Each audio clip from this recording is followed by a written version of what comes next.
Welcome back to What's New with ME, your go-to spot to the latest headlines, served up with a bit of humor, a dash of empathy, and always a solid reality check. I'm your host, Ali Madawi. Buckle up, because we've got a lot to cover today.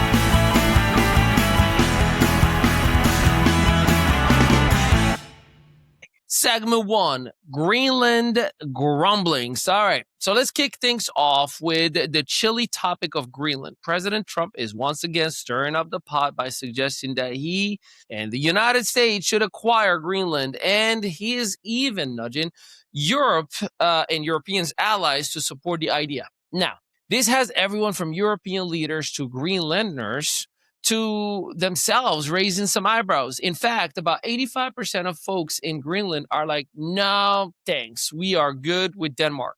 15% want to join us.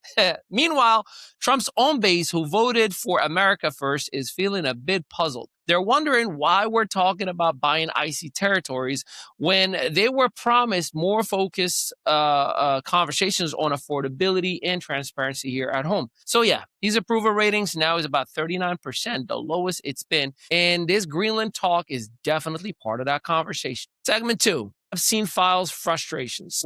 Let's dive into the ongoing saga of the Epstein files. The Department of Justice has finally released, as you know, some documents, but it's a big but.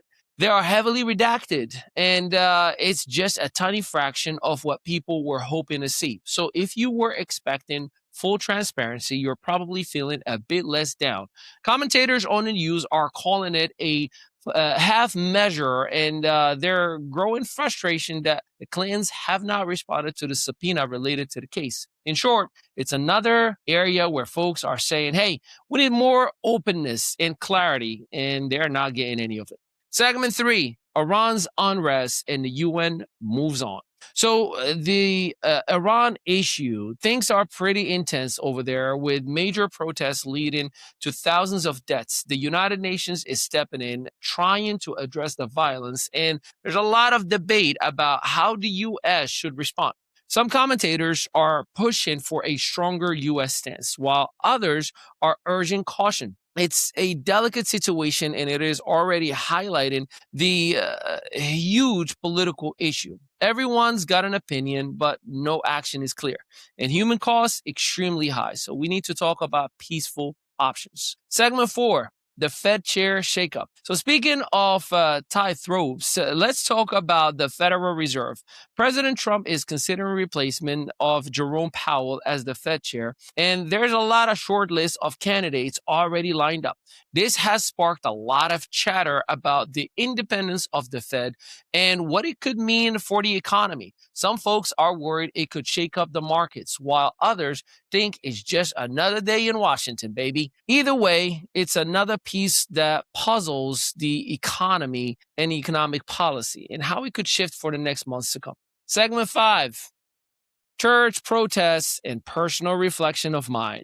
Now, let's address something that hits close to home and for many of us. Recently, there was a protest inside a church in Minnesota targeting an ICE-related issue. Look, we all have our own opinions on politics, but disturbing a place of worship when families are gathered is just not okay. I personally find it pretty frustrating, disgusting, might I add, and honestly disrespectful. We can have strong opinions and still respect spaces where people find peace. So let's aim for a bit more compassion and a lot less chaos when it comes to these sensitive spaces. So in conclusion, remember, my goodness, that was a mouthful. No matter how heated things get, we can always keep the conversation thoughtful and a little more human. If you enjoyed this show and you want to dive deeper into all topics that we talk about, head over to themestudios.net. And that's where you will find more content of yours truly, behind the scene looks, and all the way that can keep you informed and also entertained. So thanks for tuning in into What's New with ME. Stay informed, stay kind, and we will see you next time. Peace. Still marketing your business like it's the Yellow Pages era? Welcome to ME Studios, where local solopreneurs and small business owners catch up with the digital world and take over it. We help you go from invisible to undeniable. Featured on Spotify, iHeartRadio, Audible, Apple Podcasts, and Amazon Music. Plus, gain press exposure in over 100 to 300 major media outlets like Fox, ABC, CBS, NBC, and the CW. Right here in Eatontown, New Jersey, just steps away from the soon-to-be Netflix studios, our multi-unit facility is built for creators, entrepreneurs, and visionaries. Stop marketing like it's 1995. Start building your digital authority today with a team that gets it.